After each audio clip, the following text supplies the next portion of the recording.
Welcome to scholars classes. आप सभी का आपके अपने चैनल स्कॉलर्स क्लासेस पर स्वागत है। कल जो हमने कंसेप्ट सीखा था उसी कंसेप्ट को आगे इसी क्रम में बढ़ाते हैं। कुछ क्वेश्चंस 2 या 3 सवाल हमने इस पर बना लिए थे। अगर कंसेप्ट आप लोगों को अभी तक पूरा नहीं आया है तो इसके लिए और ज्यादा अच्छे से क्लियरिटी सवालों के साथ हम कर लेंगे जो सवाल आज मैं आप लोगों के लिए लेकर आया हूं। ठीक है, जिन लोगों ने प्रीवियस वीडियो को नहीं देखा है, पुरानी वीडियो को नहीं देखा है, वो उस वीडियो को जरूर देख लें, तभी आज की क्लास आप लोगों को रेगुलर समझ आएगी। ठीक है, तो ज्यादा टाइम ना वेस्ट करते हुए एक अंक का कंसेप्ट हमने सीखा था कैलकुलेशन के तौर पर, तो एक अंक के क्वेश्चनों से और किस किस तरीके से हम क्वेश्चन को जल्दी से जल्दी सोल्व करने का प्रयास करेंगे। तो आइए उन सवालों को लिख लेते हैं। ठीक है, जल्दी से कॉपी पेन उठा लीजिए और अगला सवाल आप लिखें। ठीक है, बढ़िया बढ़िया सवालों को लिखते हैं। नेक्स्ट क्वेश्चन आपकी डायरी में नोट होना चाहिए भाई, हर सवाल जरूरी है और जितने भी आपके डाउट होंगे वो सारे के सारे आपके क्लियर हो जाएंगे। 410 प्लस 36885 प्लस 24705 भाग 1600 इक्वल टू क्वेश्चन मार्क। ये सवाल आपका है। अगर आप एसबीआई क्लर्क या आईबीपीएस क्लर्क या फिर पीओ के लिए अगर आप जा रहे हैं तो उसमें आपने देखा होगा कि कम से कम ये 5 से 6 सवाल पेपर में पूछे जाते हैं। ठीक है, उसमें अप्रोक्सीमेशन भी आ जाता है, उन चीजों को भी समझेंगे, लेकिन फिलहाल इस बात को समझते हैं कि किस तरह से हम क्वेश्चनों को जल्दी से अटेम्प्ट करेंगे पेपर में। ठीक है, सवाल आपने लिख लिया, इसके विकल्प भी एक बार लिख लीजिएगा। जो पहला विकल्प है वो मैं लिख देता हूं 90.25। जो अगला विकल्प जो दिया गया है वो है 94.385। अगला विकल्प दिया है 95.50, 91.875। ये 4 विकल्प पेपर में आए हैं। अब देखो जल्दी से किस तरह से अटेम्प्ट किया जाएगा इस क्वेश्चन को। तरीका करने का आपका भैया होगा, मैंने आप लोगों को कल भी बता दिया था, बोर्डमोस का नियम आप लोगों को क्लियर होना चाहिए। कैसे सबसे पहले भाग की जाती है, कैसे गुणा की जाती है, फिर जोड़ा जाता है, फिर घटाया जाता है। ठीक है, उसी तरीके से इस क्वेश्चन को भी आप बना के देखते हैं। सबसे पहले तो क्या सोल्व होगा, ब्रैकेट सोल्व होगा। और सबसे पहले यदि ब्रैकेट सोल्व होगा तो देखो हम क्या करने वाले हैं। कल भी मैंने आप लोगों को बता दिया था कि एक अंक का कंसेप्ट किस तरह से काम करता है। ठीक है, आप सभी संख्याओं को ना जोड़ें। ठीक है, ये काम आपने तब करना है जब आपके पास जब भी आपको सवाल दिखाई दे आप जल्दी से कैलकुलेशन बनाने के लिए हमेशा तैयार रहेंगे। देखो कैसे 8 और 1 कितना दिखा 9, 5 और 4 कितना हो गया 9, तो इसका मतलब 9 आपको कंप्लीट दिखाई दे रहा है। तो कहने का मतलब इस पूरी संख्या का जो एक अंक बनेगा वो कितना बनेगा 9। सारे के सारे स्पेशल सवालों को मैंने यहाँ पर जोड़ा है इसी क्रम में। 3-4 सवालों से हम इस कंसेप्ट को बहुत अच्छे से क्लियर कर पाएंगे। ठीक, अगले बात पर चलते हैं। 6 और 3 9, इग्नोर किया इसको। आ रही बात समझ में? 8 और 8 16, 5 कितना हो गया, बात समझ आ रही है? 8 और 8 16 और 5 21, 21 मतलब कितना हो गया 3 प्लस। अब आगे देख लेते हैं, जैसा चिन्ह लगाया गया है उसी तरीके का चिन्ह आप लोग हमेशा लगाएंगे। उसके बाद देखो 7 और 2 9, 5 और 4 9, तो इसका मतलब कंप्लीट यहाँ पर 0 मत लिख देना, क्योंकि इस सवाल को लिखने का मेरा मेन मकसद यही था। ठीक है, उसके बाद ब्रैकेट जैसे था, उसके बाद भाग का चिन्ह और यहाँ पर लिख देंगे कितना 7। ये बात तो सबको समझ आ गई होगी। ठीक है, अब चलते हैं आगे चलने के लिए जैसे मैंने देखा 9 प्लस 9 और इसके बाद अगर जोड़ेंगे तो फिर कितना बन जाएगा 18 और इसको तो इग्नोर करना पड़ेगा, तो इसका मतलब 3 बटे कितना हो चुका है 7। ये आपके सवाल का फाइनल आंसर है। अब मैं थोड़ा सा वीडियो को थोड़ा ध्यान से देखिएगा, मैं यहाँ पर क्या बात बोलने वाला हूं। जब भी आपके पास कोई भी क्वेश्चन बनता है कैलकुलेशन का तो सबसे पहला काम आपका ये होना चाहिए। अब जो इसकी लिमिटेशंस है वो भी साथ साथ में मैं आपको क्वेश्चन के साथ बताता जाऊंगा।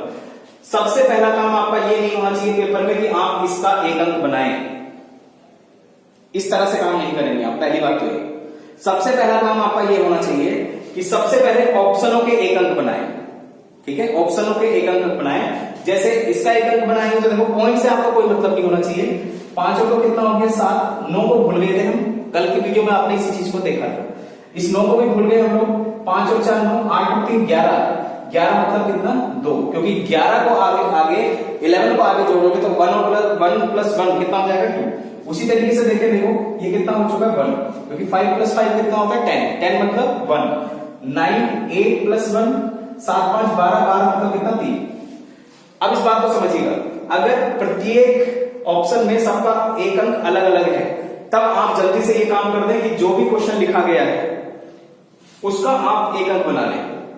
और ये वाला कंसेप्ट कभी भी अप्रोक्सीमेशन वाले सवालों में जिसमें न्यूनतम या लगभग मान पूछा जाता है उसमें कभी भी काम नहीं करता है। उसके भी तरीके हैं, उनको भी समझेंगे। आप धीरे धीरे साथ बने रहिएगा वीडियो के। हर क्वेश्चन को हम यहाँ पर अटेम्प्ट करने वाले हैं, कोई भी आपका कंसेप्ट अधूरा नहीं रहेगा। पेपर में आप 100% स्कोर कर सकते हैं, ठीक है, उस कंसेप्ट से।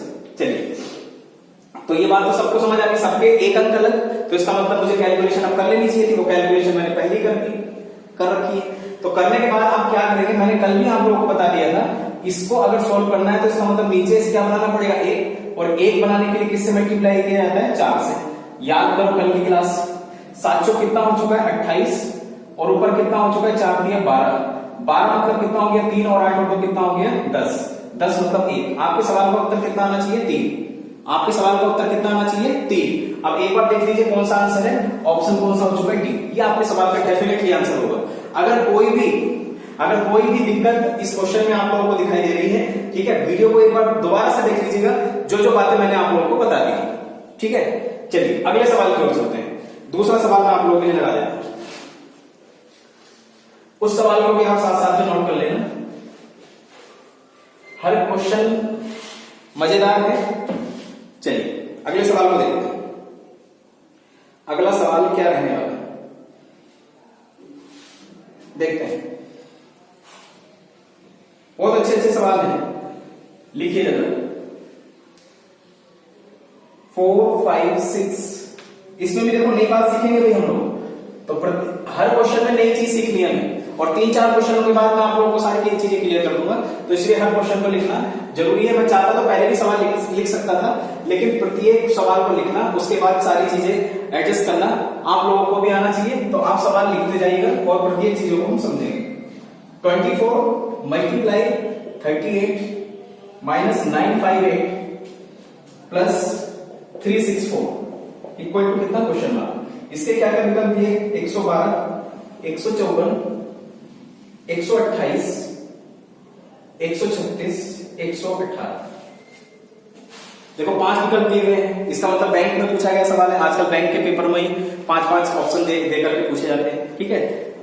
सबसे पहला काम, अब इस बात को समझ गए होंगे आप लोग, सबसे पहला काम क्या होगा, ऑप्शन के एक अंक बनाएंगे। जैसे 2 और 2 कितना हो गया, 4।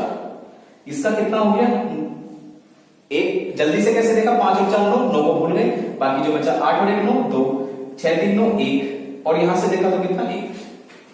ये बात सबको समझ आ गई। अगर कोई भी डाउट है तो आप सब सवाल को बिल्कुल भी निश्चिंत होकर के इन चीजों को समझते जाइएगा क्या क्या यहाँ पर चल रहा है। अब देखो मैंने आपसे कहा था कि अगर सबका एक अंक अलग है तब आप कैलकुलेशन करें, ठीक है। लेकिन आपने थोड़ा सा यहाँ पर, अगर क्वेश्चन को जल्दी से अटेम्प्ट करना है तो थोड़ा सा आपने ध्यान देना पड़ेगा कि अगर क्वेश्चन अप्रोक्सीमेशन में नहीं है, अप्रोक्सीमेशन में, ये बात बड़ी जरूरी है भाई। अगर क्वेश्चन अप्रोक्सीमेशन में नहीं है तो आप उसमें जल्दी से, अगर एक अंक आपने चेक कर लिया है, अगर एक अंक में कोई भी नंबर अगर बार बार रिपीट हो रहा है तो कोई दिक्कत नहीं है, एक बार उसमें एक अंक लगा करके देख लीजिएगा, क्योंकि आपका जल्दी से आंसर इसी कंसेप्ट से आ सकता है। और ये तब काम करना है जब आपके पास ये क्वेश्चन अप्रोक्सीमेशन का ना हो। जैसे इस क्वेश्चन में देखते हैं, देखो ये कितना हो गया भाई, 6 भाग कितना हो जाएगा, 6 मल्टीप्लाई 8 3 11 मतलब 2। बात समझ आ रही होगी। 8 ये 9 हो गया ना, 9 को गिनना करो, 8 5 कितना हो गया, 8 5 हो गया 13। बात समझ आ रही है, 13 मतलब 4 प्लस ये कितना हो जाएगा, 4 इक्वल टू क्वेश्चन मार्क, ये कैंसिल, और कैंसिल होने के साथ में यहाँ पर कितना आ गया, 2 माइनस 4 प्लस 4 बराबर कितना, क्वेश्चन मार्क। सही है, 4 और 2 कितना होता है, 6। बात समझ आ रही है। 6 में से 4 जाएगा तो कितना बचेगा, 6 में से 4 जाएगा तो आंसर कितना आएगा, 2। तो देखो ये आपका सवाल का उत्तर है। बात समझ आ गई। मतलब एक अंक अगर ऑप्शन में 2 या 3 बार भी रिपीट हो गया तो कोई जरूरी नहीं है कि मतलब आप उसमें कैलकुलेशन ना करें भाई। अगर हो सकता था कि इसका एक अंक यहां पर 1 आ जाता, तब इसमें क्या करते, तो तब सबके सब हम क्या करते, इसमें जो भी क्वेश्चन यहां पर लिखा गया है उसमें अप्रोक्सीमेशन इस्तेमाल करके हम उस क्वेश्चन को कर लेते। जितने डिफरेंट टाइप के क्वेश्चन हम यहां पर करते जाएंगे, जितने डिफरेंट टाइप के क्वेश्चन हम करते जाएंगे, उनसे आप लोगों को और खुशी मिलेगी, ठीक है। अगले क्वेश्चन में फिर चलते हैं। अगला क्वेश्चन किस तरीके का है, ठीक है, उसको भी लिख लीजिएगा। आपने नोट तो कर लिया होगा ना, ठीक। हर क्वेश्चन में नई बात है, बस 4 से 5 सवालों को आप समझ लीजिएगा, सारी चीजें आपको क्लियर समझ जाएंगी, ठीक है। कोई भी आपका कंसेप्ट अधूरा नहीं रहने वाला है। अगले सवाल में देखो क्या खास बात है, जस्ट एक अंक पर अभी तक आपने जितनी चीजें सीखी हैं उन्हीं चीजों को आगे बढ़ाते हुए अगले सवाल को एक बार देख लेते हैं, ठीक है। जस्ट अ मिनट, हाँ लिखिए जरा सवाल, सारे के सारे सवाल बढ़िया हैं, लिखिए जरा क्या सवाल है। 4326.73 माइनस 2332.52, सवाल लिखते जाना भाई। 765.91 equal to question mark plus का चिन्ह और ये हो जाएगा 2494.75 और आपके जो विकल्प दिए गए थे 265.37, 265.73, 256.37, 256.73। सवाल नोट हो गया सभी का, ठीक है। अच्छा लग रहा है आप लोगों को, ठीक है, बिल्कुल अच्छा लगेगा। बस आप लोग थोड़ा सा अपना टारगेट फिक्स कीजिएगा कि मुझे कौन सा एग्जाम जल्दी से अटेम्प्ट करना है, ठीक है, और अच्छा लगेगा, ठीक है। बड़े आसानी से आप सवालों को बना लेंगे, ठीक है। पेपर में देखो ये जो सवाल है ये पेपर में पूछा गया है। अब मैंने भी आपसे कहा भी था कि हर क्वेश्चन में नई कहानी है। जब तक एक अंक आप लोगों को अच्छे से क्लियर नहीं हो जाएगा ना, तब तक आप लोगों को उसमें भरोसा नहीं आएगा कि एक अंक सही भी था या गलत था। तो इसलिए मैं हर क्वेश्चन को अलग तरीके का लेके चल रहा हूं। इस क्वेश्चन में देखो क्या खास बात है, इस क्वेश्चन में एक खास बात है, आप तुरंत जंप ना कर जाए, तुरंत ये ना करने लग जाए कि इसमें एक अंक लगाने लग जाए, ठीक है। आप इसमें एक अंक लगाने का अगर प्रयास करेंगे तो जरा ध्यान दो, पिछले क्वेश्चन की तरह ही ये भी एक नया क्वेश्चन है और हर क्वेश्चन में एक नई कहानी है। तो जैसे ही पहला ऑप्शन आपने देखा, देखो संख्याएं देखें अगर ऑप्शन की 6, मतलब जब इसको सोल्व करके आएंगे तो क्या आंसर आएगा 265.37, 265.73। कहने का मतलब प्रत्येक ऑप्शन को अगर मैं चेक कर रहा हूं तो सभी ऑप्शन में जो संख्याएं पहले ऑप्शन में है बस उनको शिफ्ट करके लिखा गया है इधर से उधर। तो कहने का मतलब ये हो गया कि जब आप एक एक अंक को चेक करोगे सबके, तो सबका एक अंक सेम आएगा, समान आएगा। तो ऐसे क्वेश्चन जब कभी भी पेपर में आपके आ जाए तो इसमें कभी भी ये इस कंसेप्ट की एक लिमिटेशन है कि तो आप इसमें कभी भी क्या नहीं लगाएंगे, एक अंक नहीं लगाएंगे, अदरवाइज आपका क्या होगा, टाइम वेस्ट हो जाएगा, ठीक है। क्या करना है हमें पेपर के अंदर और क्या नहीं करना है, अगर यही दोनों चीजें हमें अगर पता चल चुकी हैं तो हम क्वेश्चन को बड़े आसानी से मेंटेन कर सकते हैं। चलिए अब सवाल को देख लेते हैं, सवाल किस तरीके से होगा। अब देखो ये क्या लिखी हुई है, पॉइंट्स की वैल्यू है इतनी बड़ी बड़ी, ये माइनस की वैल्यू है, ये प्लस की वैल्यू है, बराबर क्वेश्चन मार्क और प्लस इधर इतना लिखा हुआ है, ठीक है। ये बात तो सबको समझ आ रही होगी। अब एक बात बताइए, ये बराबर से अगर मैं प्लस वाली वैल्यू को इधर लेकर आऊंगा तो वो किस में होगी, माइनस में, क्योंकि बराबर से जब चीजें शिफ्ट होती हैं तो प्लस का माइनस और माइनस का क्या हो जाता है, प्लस। बस ये बात आपने ध्यान देनी है। और क्या ध्यान देनी है, पॉइंट के बाद देखो यहां पर 37 है, यहां पर 73 है, यहां पर 37 है। एक बार चीजों को देखना है भाई, एक बार चीजों को देखना, बाकी आप लोगों को जब जब क्वेश्चन अटेम्प्ट करोगे आप लोगों को क्लियर हो जाएगा। पॉइंट से पहले नंबर देखिए, देखो अलग है, तो कहने का मतलब मैं केवल 3 नंबरों से, पॉइंट के बाद 2 और पॉइंट से पहले 1 नंबर से यहां पर काम करने वाला हूं। जरा ध्यान दीजिएगा, 6.73 प्लस वाले को लास्ट में देखते हैं 5.91, ये समझ आ गया होगा। 6.73 प्लस वाला यहां से उठा दिया, फिर प्लस वाला 5.91 यहां से उठा दिया। अब इन दोनों को जोड़ दिया तो कितना हो गया 4, ये हो गया 9 7 16, ये हो गया आपका कितना 12.64। अब माइनस वाले को देख लेते हैं, माइनस वाले कौन कौन से आएंगे, 2.52, देखो ये माइनस वाला है और ये भी एक माइनस वाला बचा है क्योंकि इधर भी आ जाएगा, क्योंकि मुझे क्वेश्चन मार्क का मान बताना है कि क्वेश्चन मार्क के प्लेस पर क्या आएगा। तो यहां पर अगर देखें तो कितना आ जाएगा 4.75। अब ये भी माइनस वाला था, ये भी माइनस वाला था, डबल माइनस आपका जुड़ेगा और जुड़ने पर कितना आ जाएगा, 5 और 2 कितना हो गया 7, बात समझ आ रही, 7 5 12, 4 और 2 6 और 1 कितना हो गया 7। अब क्या करेंगे, माइनस वाला ही मान आया था, प्लस वाले से घटा देंगे, ये काम करना है। अगर आप लोगों को इसमें दिक्कत आ रही है समझने में, तो कोई भी एक छोटी संख्या आप मान सकते हैं और उसको किस तरह से आगे जाके मैनेज किया जाएगा, ये आप बड़े आसानी से क्लियर कर सकते हैं। छोटे नंबरों से बड़ी कैलकुलेशन बनती है, बस ये आप ये ध्यान दीजिएगा कैसे बराबर से चीजें शिफ्ट होती है। मेरा कहने का मतलब ये हो गया। अब लास्ट स्टेप पर मैं हूं इस क्वेश्चन के, जो मुझे क्वेश्चन पेपर में जल्दी से लगाना है। 7.27 यहां से माइनस कर देना है। देखो जल्दी से कैसे माइनस होगा, क्योंकि ये प्लस का मान था, ये माइनस का मान है। 14 में से 7 जाएगा क्योंकि 1 मैंने इधर से ले लिया, आ रही बात समझ में, तो 7 आएगा। तो इसका मतलब लास्ट में तो 7 आना है, इसका मतलब 50% आपके ऑप्शन आपके बच चुके हैं। 50%, 5 में से 2 जाएगा तो 5 में से 2 जाएगा तो कितना बचेगा 3। तो इसका मतलब लास्ट में 3.7। देखो दोनों ऑप्शन में क्या लिखा हुआ है, लास्ट में 3.7 लिखा हुआ है। और अगर 3.7 लिखा हुआ है तो 12 में से अगर 7 जाएगा, 12 में से यदि 7 जाएगा तो कितना बचेगा 5। तो इसका मतलब आपके सवाल का आंसर वो होना चाहिए जो लास्ट में आपको 5.37 देकर जाए। ये लिखा हुआ 5.37 और यहाँ पर कितना लिखा हुआ है 6.37। तो आप मुझे जरा जल्दी से बता दो कौन सा आंसर आ चुका है, ऑप्शन ए। इस तरह के सवालों में कभी भी आप एक अंक ना लगाएं, तो आपका टाइम सेव होगा और आप चीजों को परख पाएंगे। जब जब आप इस तरीके के सवालों को समझेंगे और अच्छे से आपको क्लियर हो जाएगा। ठीक है, अगले सवाल को एक बार मैं लगा देता हूं। अगला सवाल किस तरीके का है, तब तक आप इसको सॉल्यूशन नोट कर लीजिएगा। अगले सवाल पर आता हूं। वह सवाल भी थोड़ा सा डिफरेंट सवाल है, उसको देखो किस तरीके से किया जाएगा। चलिए लिखिएगा, इसको हटा दूं मैं, ठीक। अगले सवाल में देखो कुछ नई कहानी होगी और उस नई कहानी को हम सीखेंगे। वो क्या है, क्या सवाल है, उसको एक बार लिख लीजिएगा। आपकी डायरी में सारे के सारे क्वेश्चन नोट होने चाहिए। 52 पॉइंट दिखाई दे रहा है सभी को, clear. 52.901 minus 17.563 minus 7.731 minus 0.690 equal to question mark. और इसके जो 4 विकल्प हैं वो कुछ इस तरीके से 23.971, 26.917, 28.971, 31.917। किसी भी संख्या में अगर आप लोगों को दिक्कत आ रही है तो इसलिए मैंने बार बार बोल बोल करके क्वेश्चन आप लोगों को लिखाए हैं कि किस तरीके से क्वेश्चन को जल्दी से देखना है। देखो किस तरीके से होगा। पहले तो आपने क्वेश्चन नोट कर लिया, खुद से बनाने का पहले प्रयास कीजिएगा। वीडियो को पॉज कर दीजिएगा और उसके बाद अभी तक जितना भी सीखा है आपने उसको आप यहां पर अप्लाई कीजिएगा। ठीक है, किस तरीके से क्वेश्चन आपका सोल्व होगा, बनाइएगा।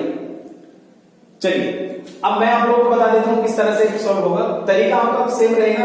सबसे पहले काम क्या करना है कि इसमें चेक करना है कि भाई एक अंक यहां पर होगा या नहीं होगा, संख्याएं कहीं रिपीट तो नहीं हो रही है। जरा ध्यान दो, ये 9 देखा भाई मैंने, 7 ये 9 देखा, 7 और 2 9 देखा, 3 और 1 4। पॉइंट से मतलब नहीं है, क्वेश्चन फिर से लगभग में नहीं है। लगभग वाले क्वेश्चन और ज्यादा आसान होते हैं, बस आप लोग इनको एक बार संभाल लेना। और बड़े बड़े टॉपिक्स के अंदर मैं चक्रवृद्धि ब्याज का भी इसके बाद सवाल लगाऊंगा, किस तरीके के सवाल पेपर में पूछे जाते हैं और आप किस तरीके से वहां पर संख्याओं को काटते रह जाते हैं। ठीक है, चलिए यहां पर देखें तो 9 देखा हमने, 7 और 2 9 हो गया, ये कितना हो गया 7। ये 9 देखा हमने, 7 और 2 9 देखा, ये कितना हो गया 9। ये 9 देखा, ये 9 देखा, ये कितना हो गया 3। आप मुझे बताइए, जैसे ही मैंने ऑप्शन को चेक किया, क्या मैं अब इस कैलकुलेशन में अपना एक अंक लगा सकता हूं? बिल्कुल 100% एक अंक लगाऊंगा और मेरा क्वेश्चन जल्दी से हो जाएगा। अगर इस क्वेश्चन में कहीं पर भी लिखा होता लगभग में आंसर बताइए, तो मैं कभी भी एक अंक यहां पर नहीं लगाता। ये पहली लिमिटेशन थी। दूसरी लिमिटेशन ये है, अगर ऑप्शन सारे के सारे एक अंक के समान है तब वहां पर एक अंक नहीं लगेगा। तीसरी लिमिटेशन इसकी क्या है, इस रूल की तीसरी लिमिटेशन ये है कि अगर यहां पर एक ऑप्शन दे दिया जाए इनमें से कोई नहीं, पांचवा ऑप्शन या चतुर्थ ऑप्शन इनमें से कोई नहीं, तब वहां पर कोई भी जो भी इस वीडियो को देख रहा है वो एक अंक वहां पर ना लगाए, वरना आपका टाइम वेस्ट हो जाएगा। ये इसकी कुछ लिमिटेशन थी। चलिए सवाल को एक बार देख लेते हैं किस तरीके से होगा। ठीक है, अब कुछ लोग कह रहे होंगे कि इतनी सारी लिमिटेशन हो चुकी तो फिर होगा क्या? अरे भाई, कई सारी चीजें को एक साथ इकट्ठा करते हुए आप अगर ये समझ आ गया ना किसमें क्या करना है किसमें नहीं, और ये चीज मैंने आप लोगों को क्लियर कर दी है कहां पर क्या करना है। आप जरा ध्यान दीजिएगा, ये 9 देखा, 5 और 2 7 और 1 8, माइनस ये 7 देखा, 6 और 3 9 5, 7 5 12 और 1 13 मतलब 4, माइनस 7 और 7 14। बात समझ आ रही है? 7 और 7 कितना 14, 14 और 4 कितना हो गया 18, 18 मतलब 9, माइनस उधर से कितना आएगा 6 इक्वल टू कितना क्वेश्चन मार्क। ठीक है, अब क्या करेंगे, देखो 9 दिखाई दे रहा है सभी को, 6 4 10 और कितना 19, 8 माइनस 19 बराबर कितना क्वेश्चन मार्क। इसको क्या बना लीजिएगा आप 10 क्वेश्चन मार्क। 8 में से 1 जाएगा तो आंसर कितना आएगा 7। ये आपके सवाल का उत्तर है। कहां पर है सर, कैलकुलेटर से कैलकुलेट करके देख लीजिएगा, आपको यही आंसर मिलेगा। ठीक है, एक सवाल में चक्रवृद्धि ब्याज का लगा देता हूं, जो आप लोगों को और अच्छा लगेगा कि हमने जो कंसेप्ट सीखा है 1 अंक वाला, वो हर टॉपिक के अंदर काम करेगा, चाहे वो आपका लाभ हानि हो, चाहे वो आपका साधारण ब्याज चक्रवृद्धि ब्याज हो, या फिर कोई अन्य टॉपिक जैसे मेंसुरेशन 2D या 3D, जहां पर आप सरलीकरण के पार्ट को सोल्व करेंगे। ठीक है, चक्रवृद्धि ब्याज का एक सवाल देख लेते हैं। ठीक है, बस ये लास्ट सवाल है, उसके बाद अगले सवाल की ओर चलेंगे। ठीक है, वो क्या सवाल है, इसको मैं तब तक रफ कर देता हूं। ये लेटेस्ट पेपर में पूछा गया सवाल है, और शायद मैंने पहले भी क्वेश्चन शायद 1-2 बार कराया है क्लासों में, लिख लीजिएगा। कोई एक धनराशि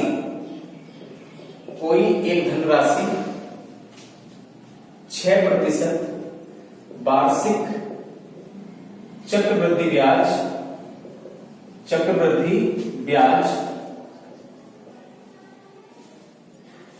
वार्षिक रूप से, देखो 2 बार उसने बोला है, वार्षिक पहले दे दिया, जबकि वार्षिक रूप से ब्रैकेट में दिया उसने, की दर पर 2 वर्षों का या 2 वर्षों में 2,80,900 रुपए 2,80,900 रुपए हो जाती है, वह धनराशि ज्ञात करें। और मैं आपकी जानकारी के लिए बताऊं, ये अभी एग्जाम हुआ है एसएससी सीजीएल 2019, जो होली के पास एग्जाम हुआ है। ठीक है, ऐसी बात नहीं कि एक ही सवाल आपका कैलकुलेशन से आया था, बहुत सारे सवालों को पेपर वाले ने दिया था, बस आपने पहचानना था कि किस तरीके से क्वेश्चन जल्दी होगा। पहला ऑप्शन दिया था उन्होंने 3,50,000, अगला ऑप्शन दिया था उन्होंने 2,50,000, अगला ऑप्शन दिया था उन्होंने 20 लाख 2 लाख, अगला ऑप्शन दिया था उन्होंने 5,50,000। ठीक है, ये ऑप्शन दिए थे। क्वेश्चन कॉपी हो गया सभी का। ठीक है, जाइए मत वीडियो छोड़ के, क्योंकि जिसने वीडियो छोड़ दी इसका मतलब ये है कि उसने 1 अंक तो समझ लिया, लेकिन पेपरों में क्वेश्चन को किस तरह से जल्दी अटेम्प्ट किया जाएगा वो इस क्वेश्चन के माध्यम से मैं आप लोगों को बताने जा रहा हूं। ठीक है, ये 1 अंक वाला जो कंसेप्ट है वो कहां पर मैं जल्दी से लगाऊंगा, आगे जितनी भी वीडियो हमारी आने वाली है उसमें जल्दी से हम काम करेंगे। जरा ध्यान दो, कंसेप्ट तो आप लोग सीख चुके होंगे, क्योंकि अभी चक्रवृद्धि ब्याज ही चल रहा था। चक्रवृद्धि ब्याज को वैसे भी मैंने अभी पूरा नहीं किया है, अभी उसमें कुछ चीजें बची हैं, कुछ कंसेप्ट बचे हैं, उसके बाद नए टॉपिक पर बढ़ेंगे। इसके बाद ही मैं क्या करूंगा, एक कंसेप्ट आप लोगों को और बताऊंगा सरलीकरण का, जो आप लोगों को काफी फायदा पहुंचाने वाला है। ठीक है, बात समझ आ रही है, एक कंसेप्ट और बताऊंगा, उसके बाद चक्रवृद्धि ब्याज के वो जो अन्य सवाल बचे हैं उनको समझेंगे, फिर साधारण ब्याज को समझेंगे, फिर अगले टॉपिक पर चलेंगे। धीरे धीरे चीजों को समझते चलेंगे, कभी भी आपका सवाल पेपर में गलत जिससे ना हो जाए। ठीक है, जरा ध्यान दीजिए, कोई एक धनराशि 6% वार्षिक चक्रवृद्धि ब्याज की दर पर 2 वर्षों में कितने रुपए हो जाती है, धनराशि बताइए। अगर आप इसमें टाइम अगर आप लगाओगे तो आप पहले अपने हिसाब से बनाकर देखिए, उसके बाद मैं इसको किस तरह से अटेम्प्ट करूंगा उसको एक बार देखिएगा। मैंने आप लोगों से कहा था कि ब्याज के अंदर, चक्रवृद्धि ब्याज के अंदर 2 तरह के सवाल होते हैं।